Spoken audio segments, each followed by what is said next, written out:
It started in a city that gave America some of its greatest voices. A place where gospel spilled out of church doors, where rhythm lived in basements, and where young singers learned early that music could be both a calling and a way out. Some names from that city became legends.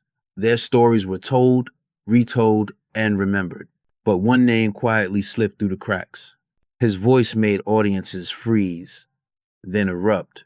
His phrasing bent words until they stuttered with feeling. Other singers listened, some learned, some followed. One of them would become one of the greatest voices the world has ever known. Another admirer would later fill stadiums across the globe and still say, without hesitation, that this man was his favorite singer. Yet today, most people don't know his story. Not the brilliance, not the battles, and not the way his life ended too early, too suddenly, under circumstances that still leave questions hanging in the air. This is not just the story of a gifted musician. It's the story of talent without protection, of success shadowed by exploitation, and of a voice that deserved far more time than it was given. So the question is simple and unsettling. How does someone this influential disappear from history?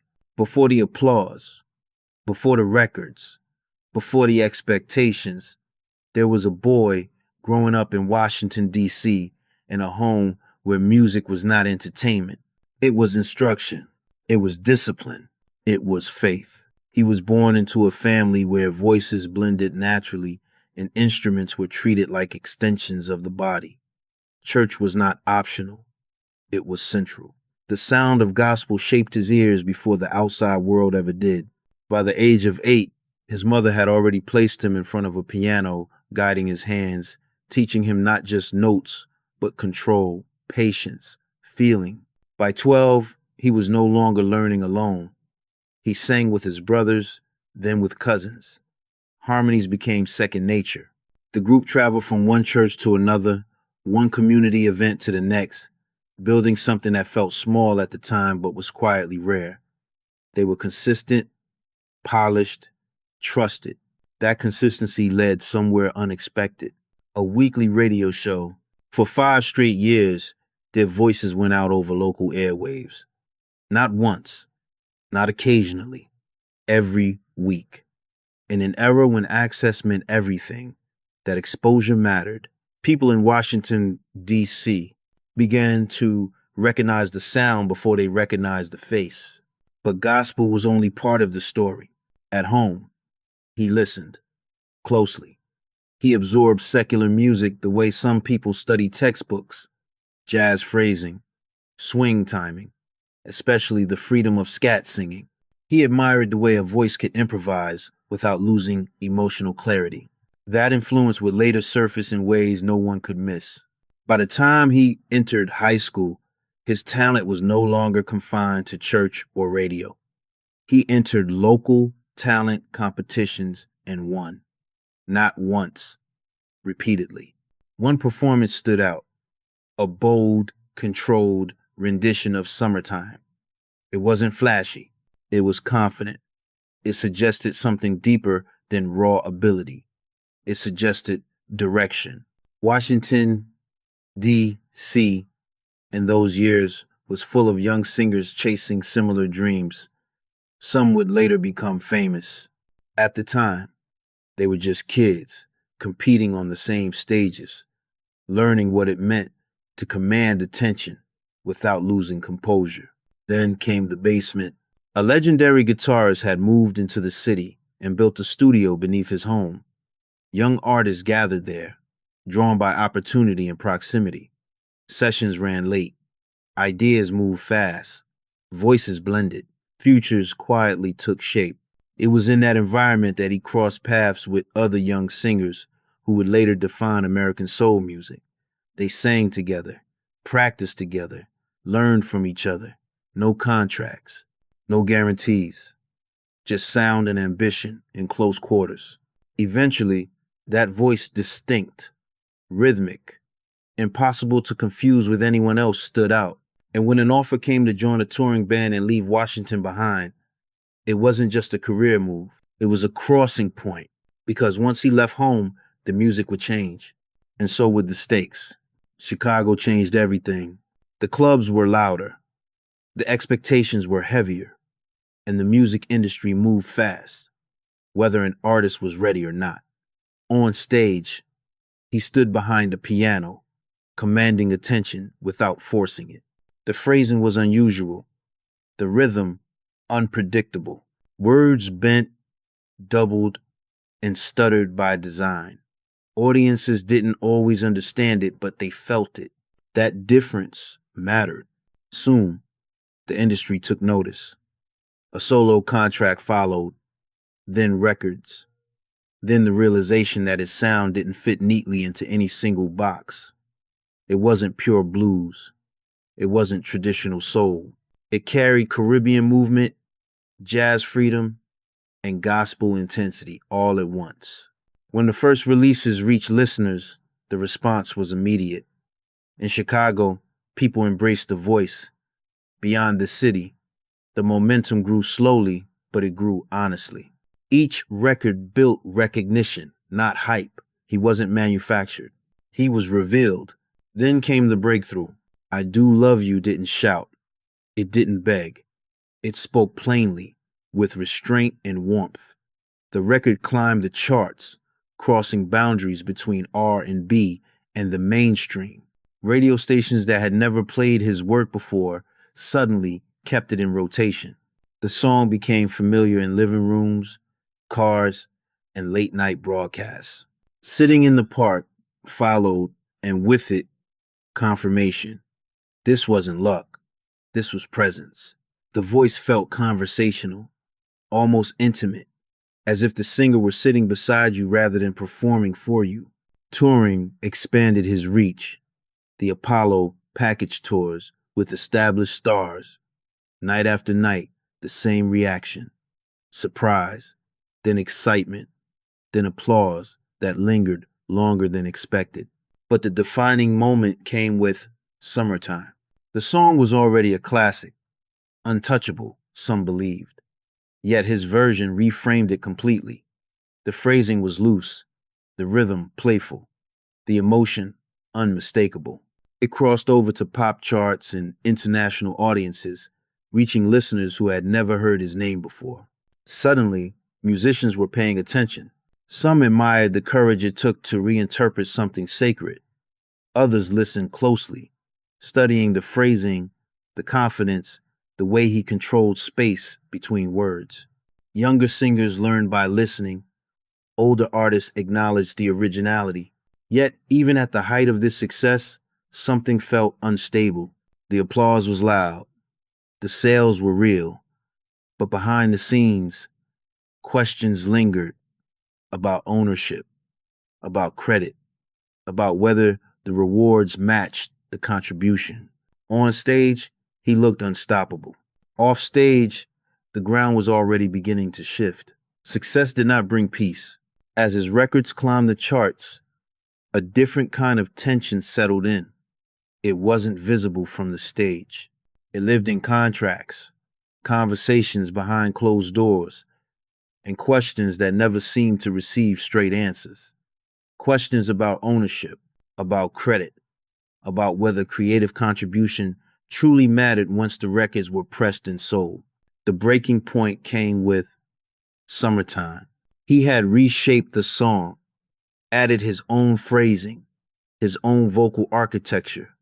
The performance carried his fingerprint from start to finish. When the record crossed over and reached new audiences, he believed reasonably that his contribution deserved recognition beyond applause. Instead, he was dismissed. When he pressed the issue, the response was not clarification. It was humiliation. He was sent chasing an answer that led nowhere. Not to a negotiation table, not to a publisher's office, but to silence. The message was clear without being spoken. Ask fewer questions. For someone who valued respect as much as recognition, the damage ran deep. Friends noticed the shift. He was still magnetic on stage, but off stage, the edges sharpened. He felt watched, controlled, underestimated. Years of being laughed at for his weight. Years of fighting to be taken seriously. Years of watching others benefit while he was told to be grateful. The pressure accumulated, stories circulated, never glorified, never celebrated about confrontations and heated moments. They were not the acts of a reckless man chasing chaos. They were the reactions of someone who felt cornered, unheard, and repeatedly disrespected.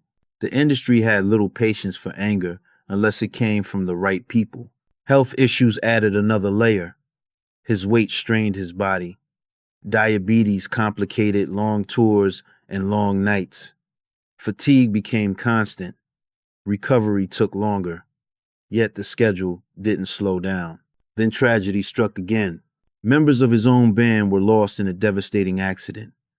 The shock lingered. The silence afterward felt heavier than any crowd.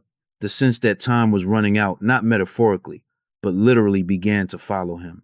Still, he performed because stepping away felt impossible, because momentum, once built, demands motion, and because the stage was the only place where control returned, even briefly.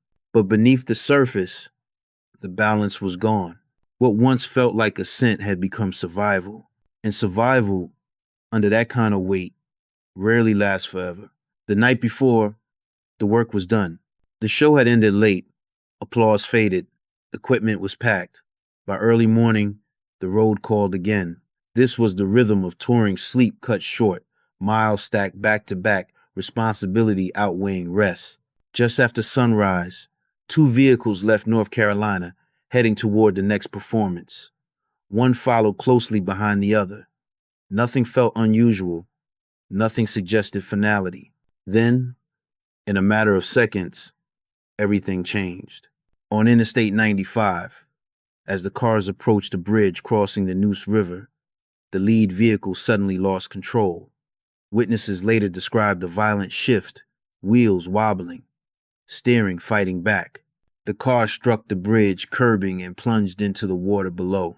There was no explosion, no dramatic fire, just a rapid descent into cold river water. Inside the vehicle were four men. None escaped. What unsettled the community wasn't only the loss, it was the setting.